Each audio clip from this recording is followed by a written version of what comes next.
আসসালামু আলাইকুম স্যার। ওয়ালাইকুম আসসালাম। ভালো আছো? আলহামদুলিল্লাহ স্যার, আপনি? আছি ভালো। আচ্ছা মারিয়া, ওই তুমি যেগুলো দেখালা ওখানে ভালোই হয়েছে, তবে আরেকটা জিনিস হলো যে কার্বনের সাথে যখন বন্ডটা দেখাবা, কার্বনের সাথে বন্ড কার সাথে আছে। যেমন কার্বনের সাথে যখন ওএইচ সংযুক্ত হবে, তখন কার্বনের সাথে বন্ডটা দিতে হবে ওএইচ সাথে। হ্যাঁ, এটা মারিয়ার না, এটা অনেকের কাছে আমি দেখলাম যে ওএইচ এ যখন বন্ড হবে, কার্বনের সাথে যখন ওএইচ এ বন্ড, তখন এটা হবে তোমার হলো এই যে আমি যেমন এখানে দেখাচ্ছি। হ্যাঁ, এই যে এখানে দেখো, এই যে এইটাই কার্বনের সাথে কার সাথে বন্ড রয়েছে, ও এর সাথে। হ্যাঁ, এরকম বন্ড দেখা যাবে, অনেকে দেখা যাচ্ছে বন্ড দিয়েছে কিন্তু বন্ডটা মনে হচ্ছে এইচ এর সাথে আছে। বুঝছো? হ্যাঁ স্যার। আচ্ছা, থ্যাংক ইউ। আচ্ছা, আমি আজকে ক্লাস শুরু করি। আর ফাইন সবচেয়ে আগে দেখাইছো, এই জন্য ফাইনকে ধন্যবাদ। ফাইনকে দেখিয়েছো বলে ফাইনের যে ভুল ত্রুটিগুলো ছিল সেগুলো হয়তো অনেকে বুঝতে পেরেছো, এই জন্য অনেকের যারা পরে দিয়েছো তাদের গুলো বেশি ভালো হয়েছে। কিন্তু ফাইন উদ্যোগ নিয়েছো, এই জন্য তোমাকে ধন্যবাদ। স্যার, হ্যাঁ বলো। স্যার টাকা পাঠাইছিলাম, স্যার টাকা কি হ্যাঁ হ্যাঁ পাইছেন? হ্যাঁ, পেয়েছি পেয়েছি, থ্যাংক ইউ। তোমাদের থ্যাংক ইউ জানানো হয় নাই, পেয়েছি। 4 জনের পাঠিয়েছি, হ্যাঁ পেয়েছি। আচ্ছা। হ্যাঁ স্যার। আর তোমার ওখানে একটা ভুল ছিল ফাইন, যে তুমি ওই যে বাম সাইডে যে বন্ডটা ছিল যেমন ওএইচ, ওখানে এইচ ও দিয়ে দিয়েছো। ঠিক আছে, ওখানে আসলে বন্ডটা ও এর সাথে দেখাতে হবে। হ্যাঁ, তুমি ওখানে বন্ডটা এইচ এর ওকে সাথে। স্যার। হ্যাঁ। আচ্ছা, শুরু করছি তাহলে। আজকে কোর্স আসলে আমরা আজকে 3 নম্বর লেকচার। আমরা আজকে পড়বো হলো ডাইস্যাকারাইড এর বৈশিষ্ট্য ও গঠন। কয়েকটি ডাইস্যাকারাইড যেমন যেমন সুক্রোজ, সেলুলোজ, ম্যাকডোজ। আর পলিস্যাকারাইড, কয়েকটি পলিস্যাকারাইডের বৈশিষ্ট্য গঠন, শ্বেতসার বা স্টার্চ, সেলুলোজ, গ্লাইকোজেন। তো ডাইস্যাকারাইড যাই। ডাইস্যাকারাইড কাকে বলে? যে দুটি মনোস্যাকারাইড একত্রে যুক্ত হয়ে যে কার্বোহাইড্রেট গঠন করে তাকে ডাইস্যাকারাইড বলে। উদাহরণ: সুক্রোজ, সেলোবায়োজ, ম্যালটোজ, ল্যাকটোজ ইত্যাদি। তাহলে এই চারটাই হলো ডাইস্যাকারাইড। এবং এখানে ল্যাকটোজ যেটা আছে, ল্যাকটোজটা হলো দুধের শর্করার নাম। সুক্রোজ, সুক্রোজের রাসায়নিক সংকেত হলো C12H22 ও 11। সুক্রোজকে বলা হচ্ছে উদ্ভিদের প্রধান ডাইস্যাকারাইড। তাহলে এর বৈশিষ্ট্যগুলো কি কি, এর ইনফরমেশন গুলো কি কি? যে চিনি হলো একটি সাধারণ সুক্রোজ যা ইক্ষু এবং বিট থেকে পাওয়া যায়। এবং মধু যে আমরা খাই, এর প্রধান কাঁচামাল হলো সুক্রোজ। সবুজ উদ্ভিদের পাতায় প্রস্তুত কার্বোহাইড্রেট সুক্রোজ হিসেবে বিভিন্ন অঙ্গে পরিবাহিত হয়। আসলে সবুজ উদ্ভিদ যখন সালোক সংশ্লেষণ করে, তখন সে সালোক সংশ্লেষণ প্রক্রিয়ায় প্রথম যে শর্করাটা তৈরি করে সেটা কিন্তু গ্লুকোজ। গ্লুকোজ পরে, কিছু কিছু গ্লুকোজ পরে ফ্রুক্টোজে রূপান্তর হয়। আবার দেখা গেলো যে পরে গ্লুকোজ ফ্রুক্টোজ মিলে সুক্রোজ তৈরি করতে পারে। আবার অনেকগুলো গ্লুকোজ মিলে তৈরি করতে পারে সেলুলোজ, স্টার্চ। কিন্তু সালোক সংশ্লেষণ প্রক্রিয়ায় উদ্ভিদ যখন শর্করা তৈরি করে, সে প্রথম শর্করা থাকে গ্লুকোজ। গ্লুকোজ থেকে পরবর্তীতে বিভিন্ন ধরনের শর্করা তৈরি হয়। এখন আমরা বলছি যে কার্বোহাইড্রেট যেটা সুক্রোজ, উদ্ভিদ যখন এই সুক্রোজ গঠন করবে, তখন এটা উদ্ভিদের পাতা থেকে অন্যান্য জায়গায় সরবরাহ করবে। এবং সেই সরবরাহকৃত শর্করাটার নাম হলো সুক্রোজ। বৈশিষ্ট্য: এটি সাদা, দানাদার, মিষ্টি, স্বাদযুক্ত কঠিন পদার্থ। কারণ আমরা জানি চিনির রাসায়নিক গঠন হলো সুক্রোজ, চিনি কিন্তু মিষ্টি। স্বাদে গ্লুকোজ থেকে দ্বিগুণ মিষ্টি, পানিতে দ্রবণীয়, কিন্তু বিশুদ্ধ অ্যালকোহল ও ইথারে অদ্রবণীয়। এর গলনাঙ্ক 188°C। লৌহ অ্যাসিডে সুক্রোজের জলীয় দ্রবণ আর্দ্র বিশ্লেষিত হয়ে সমপরিমাণ গ্লুকোজ ও ফ্রুক্টোজ অণু গঠন করে। এই ছিল সুক্রোজের বৈশিষ্ট্য। আমরা এবার সুক্রোজের কাঠামোটা জানবো, যে কাঠামোটা কিভাবে তৈরি করতে হয়। আমরা এখানে দেখতে পাচ্ছি সুক্রোজের গঠন। এটা হলো সুক্রোজের কেমিক্যাল স্ট্রাকচার, এর সাথে পানি আর্দ্র বিশ্লেষিত হচ্ছে। এখানে এনজাইম থাকে সুক্রেজ, আমরা এনজাইমের নামটা দিই নাই, এটা এনজাইমের নামটা দিলেও হবে, না দিলেও হবে। তাহলে সুক্রেজ এনজাইমের সহায়তায় সুক্রোজ পানির সাথে বিক্রিয়া করে, বিক্রিয়া করে উৎপন্ন করে গ্লুকোজ আর ফ্রুক্টোজ। তাহলে আমরা দেখতে পাচ্ছি যে সুক্রোজ গঠনে কি কি অংশ নিচ্ছে, গ্লুকোজ এবং ফ্রুক্টোজ। সুক্রোজ তৈরির সময় দুটি মনোস্যাকারাইড তথা আলফা ডি গ্লুকোজের এক নং কার্বনের OH এবং বিটা ডি ফ্রুক্টোজের 2 নং কার্বনের OH থেকে এখনো পানি অপসারিত হয়। ফলে কার্বন দুটির মধ্যে একটি গ্লাইকোসাইডিক বন্ধনী বা অক্সিজেন ব্রিজ গঠিত হয়ে সুক্রোজ সৃষ্টি হয়। তাহলে আমরা এখানে ডান সাইডে আমরা একটা স্ট্রাকচার দেখতে পাচ্ছি, যেখানে আমরা দেখতে পাচ্ছি গ্লুকোজ, আর ডান সাইডে আমরা দেখতে পাচ্ছি ফ্রুক্টোজ। তাহলে গ্লুকোজ আর ফ্রুক্টোজ, এখানে যে গ্লুকোজটা দেওয়া আছে সেই গ্লুকোজটার নাম কি কেউ বলতে পারবা গঠনটা দেখে? এটা আলফা ডি গ্লুকোজ না beta D glucose? Glucose sir প্রথমটা হ্যাঁ প্রথমটা। Sir alpha D. গুড। আর পরেরটা হলো ফ্রুক্টোজ। পরেরটা স্যার ওএস। ফ্রুক্টোজের এটা স্যার ওএস। আচ্ছা, এখানে একটু ঝামেলা আছে, এই ঝামেলাটা আমি ঠিক করছি। এটা হলো ফ্রুক্টোজ, এই ফ্রুক্টোজটা হলো বিটা ডি ফ্রুক্টোজ, ঠিক আছে? এই ফ্রুক্টোজটা হলো বিটা ডি ফ্রুক্টোজ। তো এই স্ট্রাকচার কিভাবে হলো সেটার পিছনে কারণটা আমি ব্যাখ্যা করছি। আচ্ছা, এখন এটা দেখো, এখানে যে স্লাইডটা আমরা দেখতে পাচ্ছি, এই স্লাইডটা বাম সাইডে যেটা আছে সেটা লেখা আছে বিফোর সাইড চেঞ্জ। তাহলে এটা হলো বিটা ডি ফ্রুক্টোজের আসল গঠন। এখানে আমরা দেখতে পাচ্ছি 2 নম্বর কার্বনের উপরে আছে OH আর নিচে আছে CH2H। হ্যাঁ, তাহলে 2 নম্বর কার্বনের উপরে যেহেতু OH আছে, এই OH-টা হবে কি, এই OH-টা হলো যে বিটা পজিশনে আছে। এই OH-টা কোন পজিশনে আছে? বিটা পজিশনে। এই জন্য এটা হলো বিটা ডি ফ্রুক্টোজ, এটা অরিজিনাল কাঠামো। এখন এটা হলো সাইড চেঞ্জ হয়ে যাওয়ার পর, এটা হলো আফটার সাইড চেঞ্জ। তাহলে আফটার সাইড চেঞ্জ হয়ে যাওয়ার পর এটা কি হবে, যে এখানে দেখা যাচ্ছে এখানে 2 নম্বর কার্বন যেটা আছে, হ্যাঁ, এই 2 নম্বর কার্বনটা হয়ে যাবে 5 নম্বরের জায়গায়, 5 নম্বরের কার্বনটা হয়ে যাবে 2 নম্বরের জায়গায়। খেয়াল করো, 2 নম্বর কার্বন কোথায় আছে? ডানে। আমরা যখন আফটার সাইড চেঞ্জের যে স্ট্রাকচার সেখানে আমরা যখন দেখছি, এখানে বলতেছে এটা 5, আবার 5 যেটা সেটা 2 নম্বরে চলে আসছে। আবার দেখো যেটা 6 নম্বর সেটা চলে আসছে 1 নম্বরের কাছে, হ্যাঁ, আবার যেটা 1 নম্বর সেটা চলে যাবে 6 নম্বরের কাছে। আবার এখানে যেটা 3-এর কাঠামো আছে সেখানে আছে 4, আর যেটা হলো 3-এর কাঠামো সেটা হলো 4। হ্যাঁ, এরকম। তাহলে আমরা সব কাঠামো কিন্তু চেঞ্জ এখানে দেখতে পাচ্ছি। এখন একটু খেয়াল করো যে এখানকার 2 নম্বর মানে অরিজিনাল স্ট্রাকচার, বাম সাইডে যে স্ট্রাকচার আছে সেখানে 2 নম্বর কার্বনের উপরে কি আছে? OH আছে না? ওএস। আর হ্যাঁ স্যার। নিচে আর নিচে CH2OH। CH2H। তাহলে এখন আমরা যখন আফটার সাইড চেঞ্জ করছি, তখন 2 নম্বর কার্বনের উপরে আমরা কি দেখতে পাচ্ছি? CH2OH, আর নিচে আমরা দেখতে পাচ্ছি OH। তাহলে এখানে যে বিন্যাসটা, এই বিন্যাসটাও কিন্তু এখানে পরিবর্তন হয়ে গেছে। ঠিক একই রকম ভাবে 3 নম্বর কাঠামোতে আমরা অরিজিনাল স্ট্রাকচারের উপরে কি দেখতে পাচ্ছি? ওএস উপরে নিচে এইচ। হ্যাঁ, তাহলে আমরা যখন সাইড চেঞ্জ করছি তখন উপরে এটা কি হয়ে যাবে? এটাও চেঞ্জ হয়ে যাবে, উপরে হয়ে যাবে H আর নিচে হয়ে যাবে OH। হ্যাঁ, ঠিক একই রকম ভাবে 4 নম্বর কাঠামোতেও এরকম চেঞ্জ হয়ে গেছে, 5 নম্বর কাঠামোতেও এরকম চেঞ্জ হয়ে গেছে, ঠিক আছে? তাহলে এটা হলো সাইড পরিবর্তন করার পরে বিটা ডি ফ্রুক্টোজ। আমরা এটা কেন করব?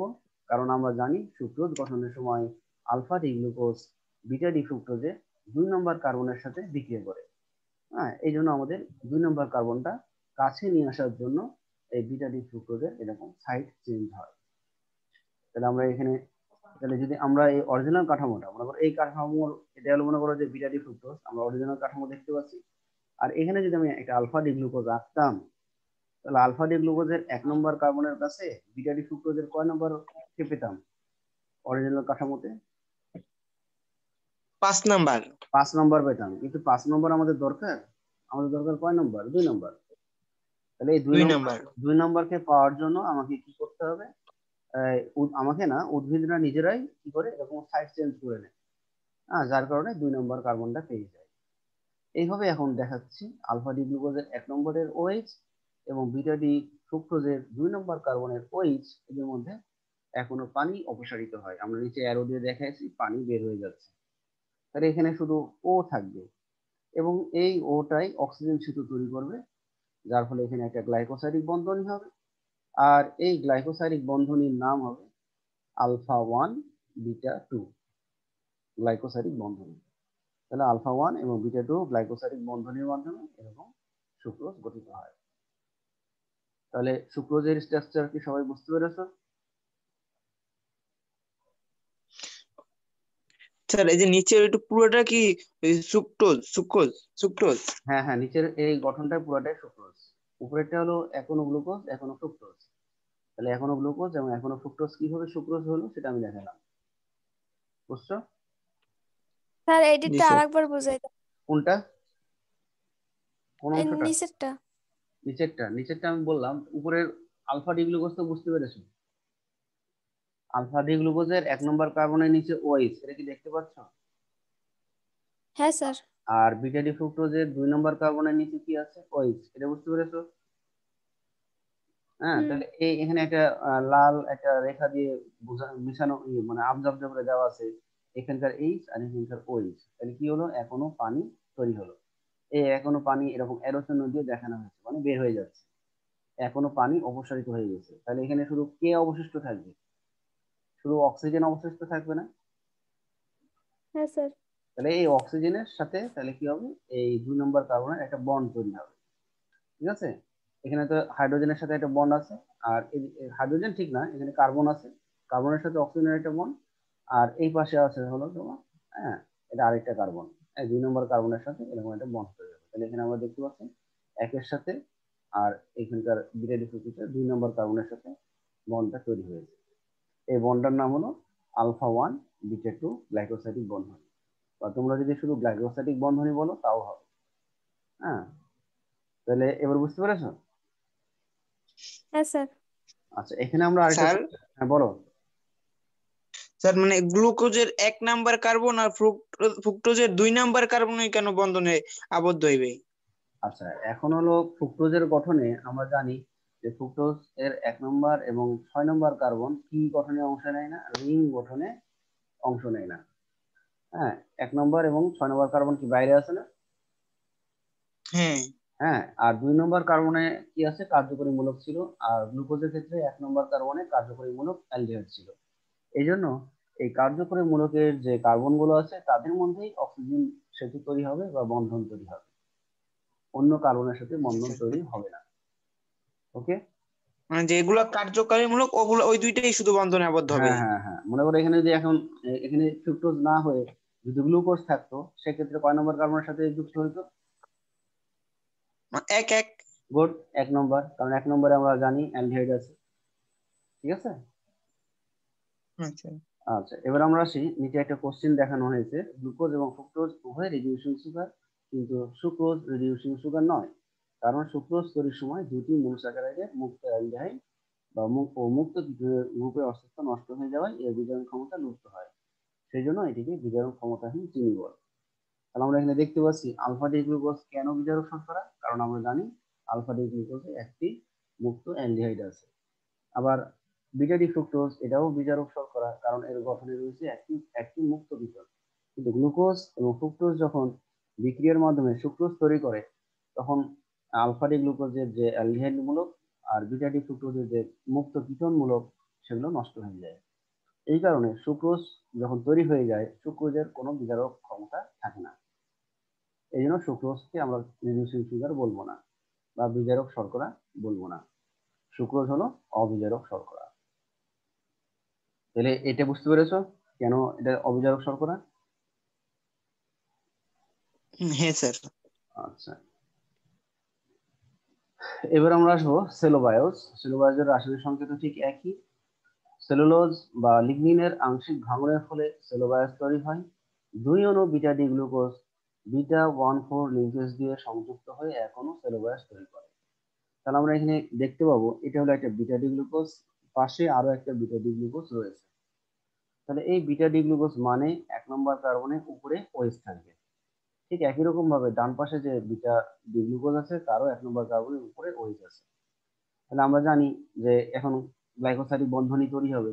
তাহলে বিটা ডি গ্লুকোজের 1 নম্বর কার্বনের উপরে ওএইচ ছিল, পাশের যে বিটা ডি গ্লুকোজ তার 4 নম্বর কার্বনের কোথায় ওএইচ আছে? নিচে। হ্যাঁ, তাহলে এখানে নিচে ওএইচ, 4 নম্বর কার্বনের নিচে ওএইচ, আর এখানে 1 নম্বর কার্বনের উপরে ওএইচ। কাজেই এখান থেকে এখনো যখন পানি অপসারিত হবে, যার ফলে এরকম বন্ডটা আমরা দিব। হ্যাঁ, এই বন্ডটা এইভাবে হবে, উপর থেকে নিচে, এটা নিচ থেকে উপরে, এইভাবে তখন সেলুলোজ তৈরি হবে। এবার আসবো আমরা ম্যান্টোজ। ম্যান্টোজের রাসায়নিক সংকেত একই। স্যার হ্যাঁ বলো। ওই ওই সেলো বায়োলজির স্যার ওই চিত্রটা বুঝি নাই। এটা বোঝা নাই? আচ্ছা, এবার এবার খেয়াল না করো, স্যার। প্রথম যে স্ট্রাকচারটা দেওয়া আছে এটা কেন বিটা ডি গ্লুকোজ হলো? এটা তো বিটা ডি গ্লুকোজ, এই সংকেতটা কার? Beta D glucose. তাহলে 1 নম্বর কার্বনে কি আছে? 1 নম্বর কার্বনের উপরে কি আছে? OH। ওই আর স্যার ওএস কোথায়? ওএস তো দেখা যায় না। এখানে OH দেখা যায় না, OH টা আমরা দেখাইনি। এখানে ধরে নাও এখানে OH আছে, ধরে নাও এখানে কি আছে? হ্যাঁ স্যার। OH। আর এখানে ওএস আছে। এখানে 4 নম্বর কার্বনের নিচে কি আছে? OH। 4 নম্বর কার্বন নিচে ওয়াই। কারণ হ্যাঁ আমরা এই যে এখানে দেখতে পাচ্ছি 4 নম্বর কার্বন নিচে OH। তাহলে এই OH আর OH থেকে যদি আমি এখনো পানিকে বের করে দিই তাহলে সেখানে কে থাকবে? OH OH মানে অক্সিজেন। অক্সিজেন। এই অক্সিজেনটাই সেটা, হ্যাঁ, যার ফলে আমরা বন্ডটা এইভাবে দিয়ে এইভাবে দিয়েছি, আর এটা নিচ থেকে এইভাবে দিয়েছি। ঠিক আছে? হ্যাঁ স্যার। আচ্ছা, তাহলে এটা হলো সেলুলোজ। এবার আসবো ম্যালটোজ। তাহলে স্টার্চের আংশিক ভাঙনের ফলে ম্যালটোজ তৈরি হয়। 2 অণু alpha D glucose alpha 1,4 linkage দিয়ে সংযুক্ত হয়ে এক অণু ম্যালটোজ গঠন করে। তাহলে এটা হলো একটা আলফা ডি গ্লুকোজ, কারণ 1 নম্বর কার্বনের নিচে আমরা ওএস দেখবো, আর এখানেও আমরা দেখবো 4 নম্বর কার্বন, এটাও alpha D glucose. Alpha D গ্লুকোজের 4 নম্বর কার্বনের নিচে ওএইচ আছে। কাজে আমরা জানি যে 1-এর ওএইচ আর এখানে 4-এর ওএইচ এর মধ্যে কি অপসারিত হবে? এখনো পানি। পানি। যার ফলে পানি। এখানে শুধু অক্সিজেন থাকবে। হ্যাঁ, এই জন্য আমরা এরকম নিচ দিয়ে এরকম অক্সিজেনের সাথে দেখাইছি। এবং এই লিঙ্কেজটার নাম কি? Alpha 1,4 linkage. আমরা এখানে লিঙ্কেজ না বলে আমরা গ্লাইকোসাইডিক বন্ধনীও বলতে পারি, অসুবিধা নাই। লিঙ্কেজ বললেও হবে বা গ্লাইকোসাইডিক বন্ধনী বললেও হবে। তাহলে এটা হলো ম্যালটোজের স্ট্রাকচার। তাহলে এই হলো আমাদের ডাইস্যাকারাইডের গঠনগুলো আমরা শিখলাম। এবার আমরা আসবো পলিস্যাকারাইড। যে কার্বোহাইড্রেটকে আদ্র বিশ্লেষণ করলে অনেকগুলো 10-এর অধিক মনোস্যাকারাইড অণু পাওয়া যায় তাকে পলিস্যাকারাইড বলে। এরা উচ্চ আণবিক ওজন বিশিষ্ট জৈব রাসায়নিক পদার্থ, সাধারণত পানিতে অদ্রবণীয় এবং মিষ্টি নয়।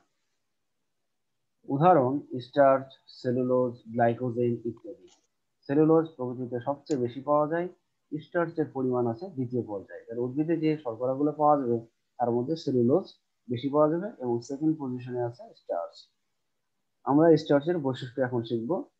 উদ্ভিদে স্টার্চ সঞ্চিত পদার্থ রূপে বিরাজ করে, কারণ আমরা সবাই জানি উদ্ভিদ কোষের সঞ্চিত খাদ্যই হলো স্টার্চ। সালোক সংশ্লেষণে তৈরি অধিকাংশ গ্লুকোজই স্টার্চে রূপান্তরিত হয়। ধান, গম, আলু স্টার্চের প্রধান উৎস। তাহলে আমাদের বাংলাদেশের মানুষের প্রধান যে খাবার সেটা কিন্তু স্টার্চ।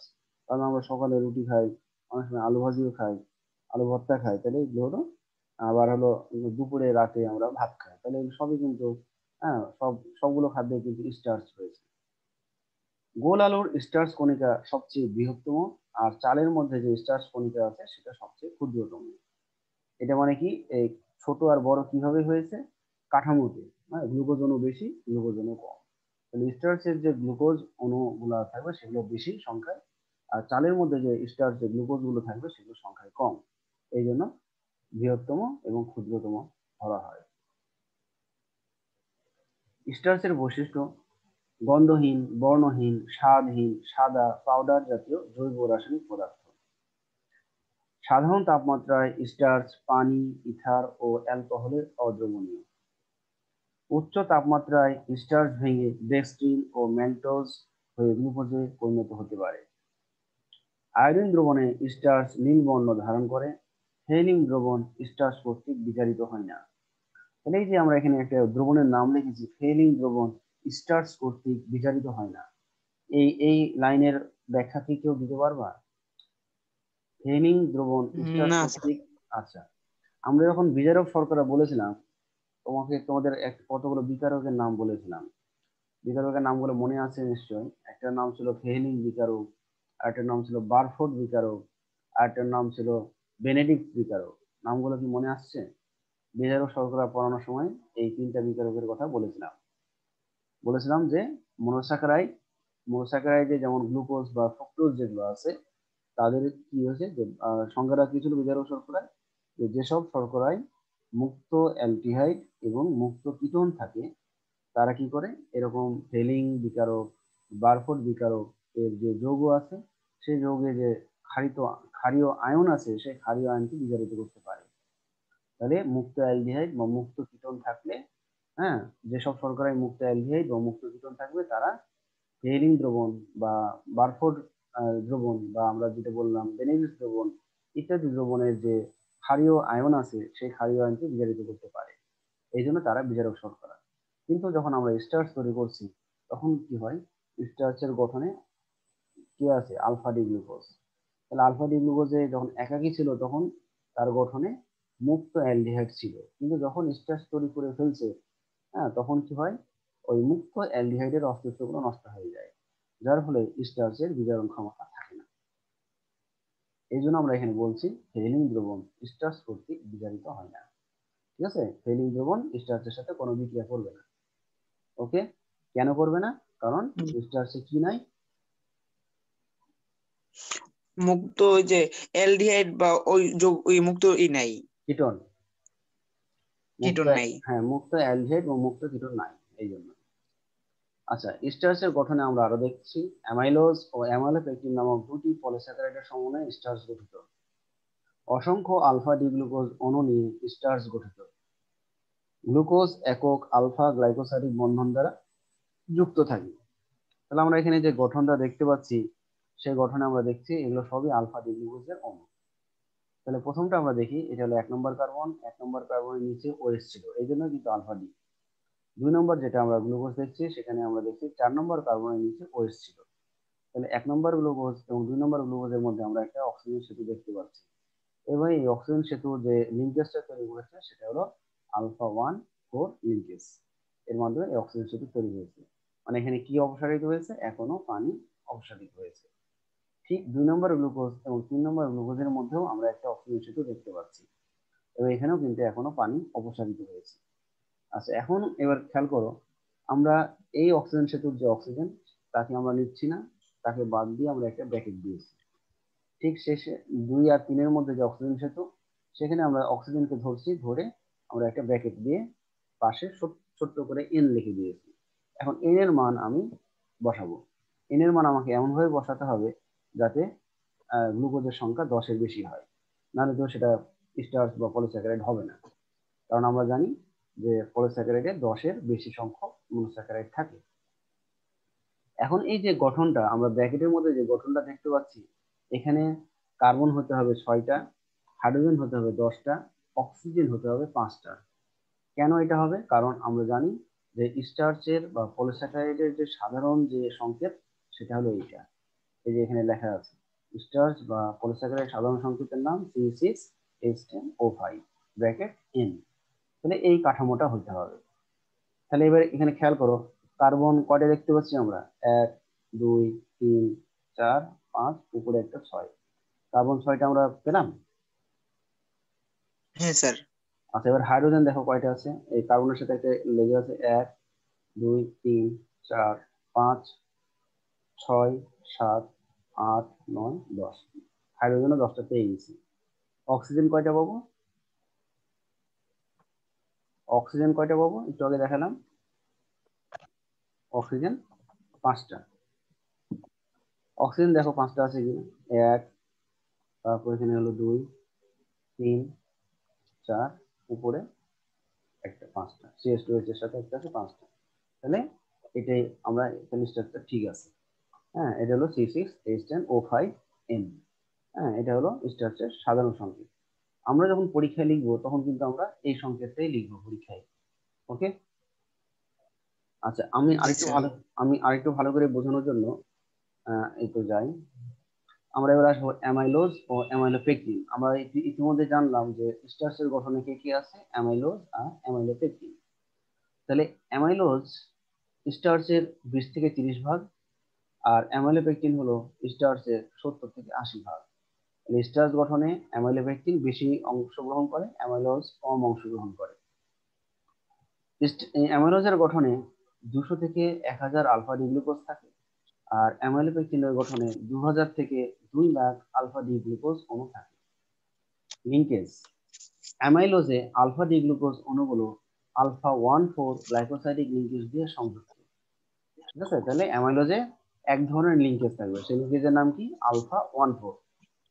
আর অ্যামাইলোপেকটিনে আমরা কি দেখবো, অ্যামাইলোপেকটিনে আলফা ডি গ্লুকোজ অণুগুলো দুই ধরনের লিঙ্কেজ দিয়ে সংযুক্ত, একটা হলো আলফা 1,4 লিঙ্কেজ আর এটা হলো আলফা 1,6 লিঙ্কেজ। শৃঙ্খলের প্রকৃতি, অ্যামাইলোজ হলো অশাখান্বিত, মানে কোনো শাখা শিকল থাকবে না, কিন্তু অ্যামাইলোপেকটিনে শাখার শিকল থাকবে, এই জন্য শাখান্বিত। স্টার্চের দ্রবণে আয়োডিন যোগ করলে অ্যামাইলোজ অংশটা কালো বা কালো নীল বা গাঢ় নীল বর্ণ ধারণ করে, আর অ্যামাইলোপেকটিন অংশ লাল বা পার্পল রং প্রদান করে। তাহলে এই ছিল অ্যামাইলোজ আর অ্যামাইলোপেকটিনের মধ্যে উপাদানগুলো। স্যার হ্যাঁ বলো। 3 নম্বরে যে লিংকেজ গঠন ওইটা বুঝি নাই। হ্যাঁ ওটা এবার বুঝবা, এই যে স্ট্রাকচারটা আমি দেখাচ্ছি। তাহলে এখানে আমরা দেখাচ্ছি এটা হলো অ্যামাইলোজের গঠন উপরে, আর নিচে হলো অ্যামাইলোপেকটিনের গঠন। তাহলে অ্যামাইলোজের গঠনটা দেখো, এখানে অসংখ্য আলফা ডি গ্লুকোজ অণু আছে। এখানে কয়টা আলফা ডি গ্লুকোজ অণু আছে উপরে? অ্যামাইলোজের গঠনে কয়টা আলফা ডি গ্লুকোজ আছে? 4টা। 4টা। শেষে দেখো অক্সিজেনের পাশে একটা বন্ড ছাড়া আছে, খেয়াল করেছো? শেষের যে গ্লুকোজ অক্সিজেনের পাশে একটা, হ্যাঁ স্যার। তাহলে ওটা ছাড়ার কথা, ছাড়ার অর্থ হলো কি ওই সাইডে আরো অনেকগুলো আলফা ডি গ্লুকোজ অণু আছে। ক্লিয়ার? আচ্ছা হ্যাঁ এবার স্যার। এবার দেখো 2 নম্বর আর 3 নম্বর, 1 নম্বর 2 নম্বরের মধ্যেও আছে, আমরা 2 নম্বর 3 নম্বরটাই বুঝাই। তাহলে 2 নম্বরের 1 নম্বর কার্বনের নিচে ওএস ছিল, আর 3 নম্বরের এখানে আমরা দেখি 4 নম্বরের কার্বনের নিচে ওএস ছিল। তাহলে কি এই দুই ওএস থেকে এখনো পানি অবসানিত হয়ে এখানে একটা অক্সিজেন সেতু তৈরি হয়েছে। তাহলে এই লিঙ্কেজটার নাম হয়েছে কি আলফা 1,4 লিঙ্কেজ। ঠিক 1 নম্বর আর 2 নম্বর গ্লুকোজের মধ্যেও আলফা 1,4 লিঙ্কেজ, 3 আর 4 এর মধ্যেও আলফা 1,4 লিঙ্কেজ, 4 ও 5 এর মধ্যেও আলফা 1,4 লিঙ্কেজ। তাহলে অ্যামাইলোজ কি লিঙ্কেজ দ্বারা গঠিত? অ্যামাইলোজে যে গ্লুকোজ গুলো আছে, আলফা হ্যাঁ আলফা 1,4, আলফা 1,4 হ্যাঁ আলফা লিংকেজ। 1,4 লিঙ্কেজ দ্বারা গ্লুকোজ অণুগুলো পরস্পর যুক্ত। আর অ্যামাইলোজের গঠনে আমরা দেখছি এরকম একটা অশাখান্বিত, মানে কোনো শাখা নাই, এর কোনো শাখা নাই, একটা লম্বা শিকল তৈরি করবে। আচ্ছা এবার নিচে দেখো অ্যামাইলোপেকটিনের গঠনে, অ্যামাইলোপেকটিন আমরা দেখছি স্যার হ্যাঁ বলো। স্যার ওই যে আলফা ডি গ্লুকোজ কেমনে বুঝবো? এটা একটু ভুলে গেছি, আলফা আর বিটা। ও আলফা আর বিটা, এই যে প্রথম উপরের স্ট্রাকচারে দেখো, অ্যামাইলোজের গঠনে উপরে দেখো বাম সাইডে যে এখানে আমি কার্সরটা দিয়েছি সেখানে কি আছে, 1 নম্বর কার্বন, 1 লেখা আছে, মানে ওখানে কি 1 নম্বর কার্বন। তাহলে 1 নম্বর কার্বনে যদি দুটো অবস্থান, উপরের অবস্থানের নাম কি কে বলতে পারবা? 1 নম্বর কার্বনের উপরের অবস্থানের নাম কি? বিটা। বিটা আর বিটা হাইড্রোক্সাইড। আর নিচের অবস্থানের নাম alpha. Alpha hydroxide. Alpha hydroxide না, আলফা, শুধু আলফা বলবা। উপরেরটা হলো বিটা জি আর স্যার। নিচের অবস্থানকে বলবো আলফা। এখন ওএইচ মূলক কোন অবস্থানে থাকবে সেটার উপর ডিপেন্ড করে গ্লুকোজের নামকরণ করা হয়। তাহলে আমরা এখানে দেখতে পাবো ওএইচ কোন অবস্থানে আছে, নিচের অবস্থানে। আলফা। আলফা ডি গ্লুকোজে ওএইচ আছে কোথায়, নিচের অবস্থানে। হ্যাঁ, আর এখানে আমরা যেটা দেখছি পাশের যে গ্লুকোজ সেখানকার 4 নম্বর কার্বনে ওএইচ তো নরমালি থাকে।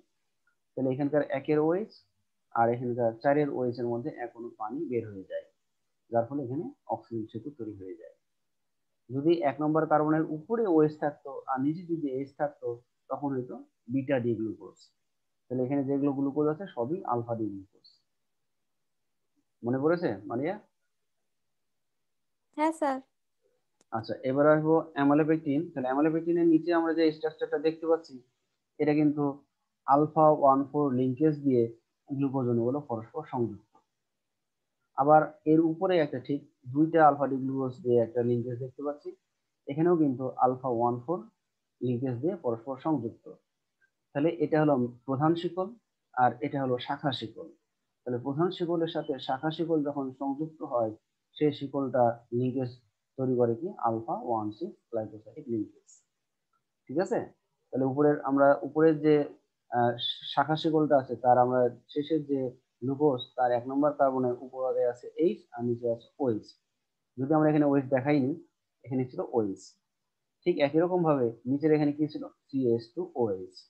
তাহলে এই 6 নম্বর কার্বনের CH2OH এর OH আর উপরের 1 নম্বর কার্বনের নিচে ছিল OH। তাহলে এই দুই OH থেকে এখনো পানি অপসারিত হয়ে যায়, যার ফলে এরকম একটা বন্ড হয়ে যায়। হ্যাঁ, এটা কার্বনের সাথে এই বন্ড, আর এখানে হলো এই কার্বনের সাথে 1 নম্বর কার্বনের সাথে একটা বন্ড তৈরি হয়ে যায়।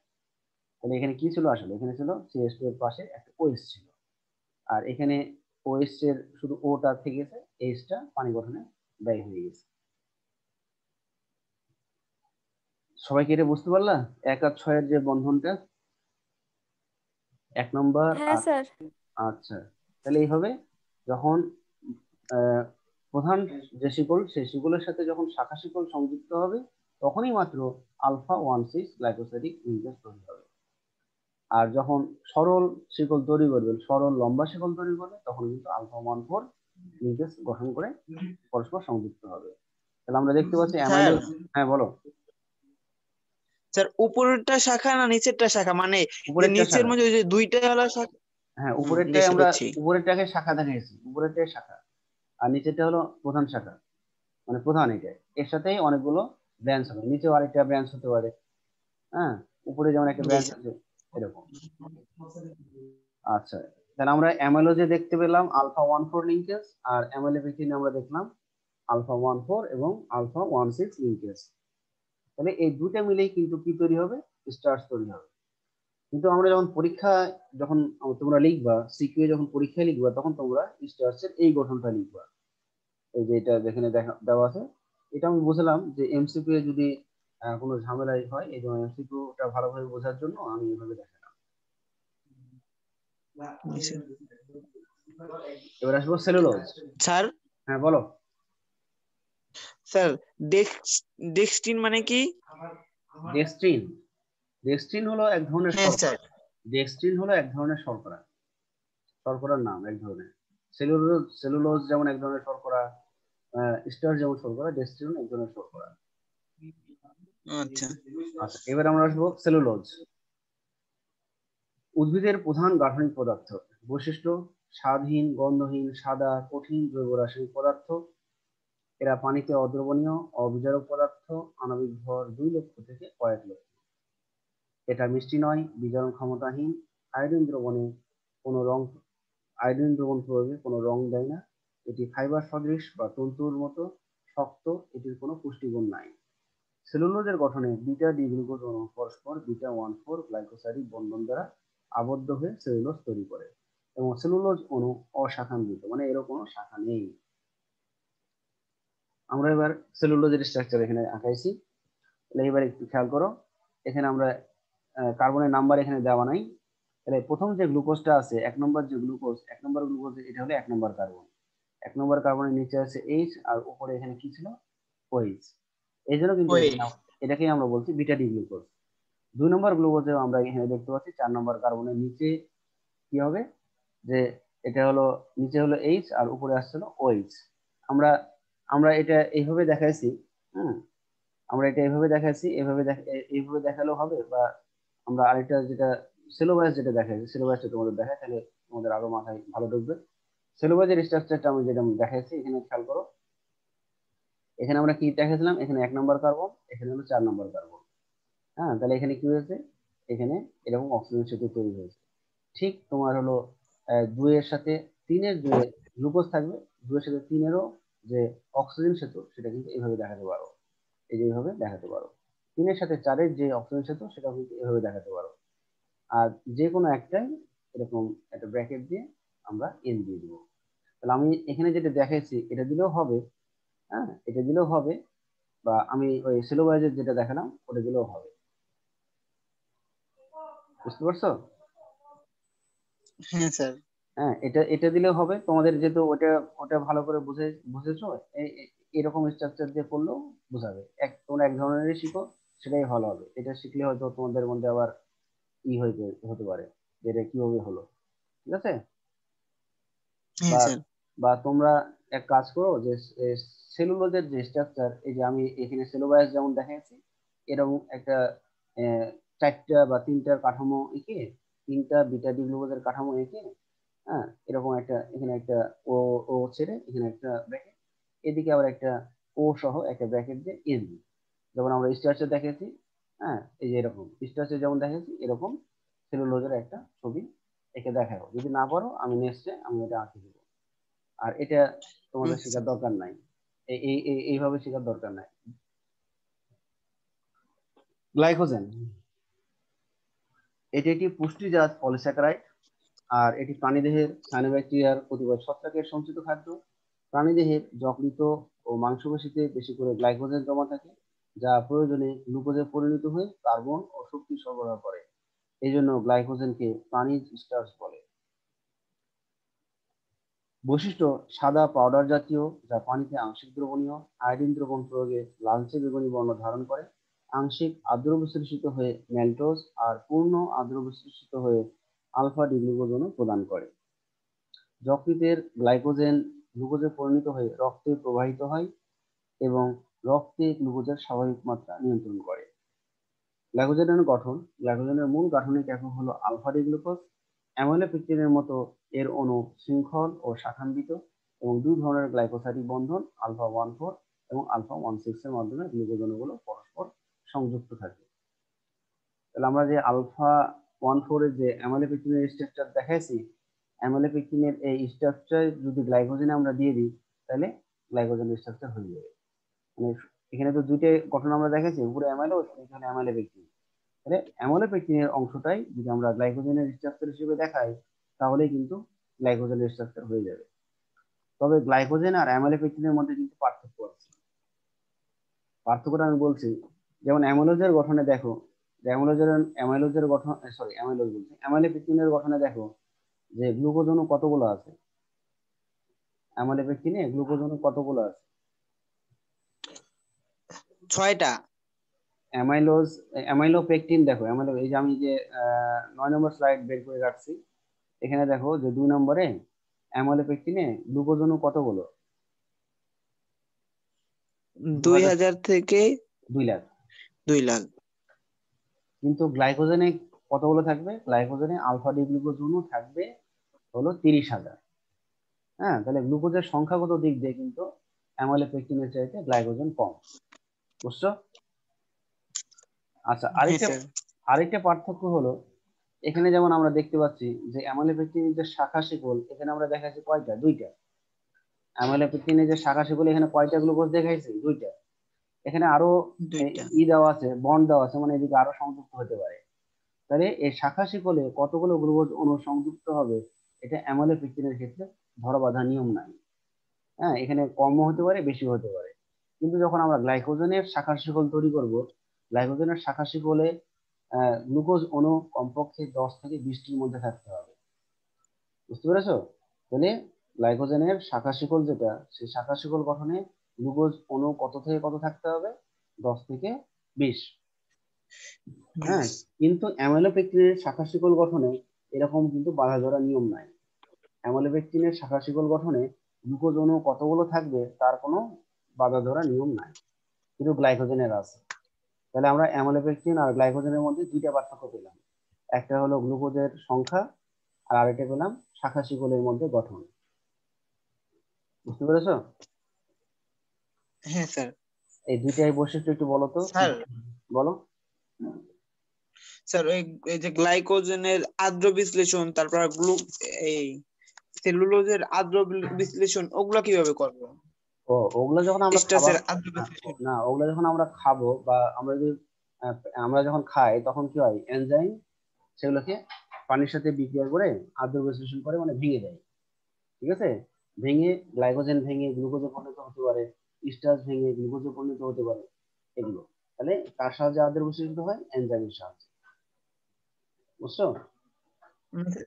স্যার বইতে লাগছে মানে স্টাস পানির সাথে করে ডেক্সটিন, তারপরে যে লাইটোজ আর গ্লুকোজ হবে তারপর শেষে, নাকি কোনো বিক্রিয়ার মাধ্যমে হইবে, নাকি এরকম সরাসরি দেখাই না দিলে না না হইবে? না, বিক্রিয়ার মাধ্যমে হবে অবশ্যই, ওখানে এনজাইম ইনভলভ আছে। হয়তো এখন তোমাদের এটা দেখানো হচ্ছে না এনজাইমের নামগুলো, কিন্তু এনজাইম ওখানে ইনভলভ থাকে। আমরা যখন এনজাইম পড়বো তখন আরেকটু বুঝবো হয়তো এনজাইম গুলো কিভাবে কাজ করে। বুঝছো? জি স্যার। তো আর জি স্যার। আর সময় বেশি নাই, তাহলে তোমাদের একটাই কাজ থাকলো, সেলুলোজের স্ট্রাকচারটা এঁকে দেখাবো। ঠিক আছে? Okay sir. আচ্ছা, তো ঠিক আছে, আজকে আমাদের শেষ করছি তাহলে। আসসালামু আলাইকুম। আসসালামু আলাইকুম।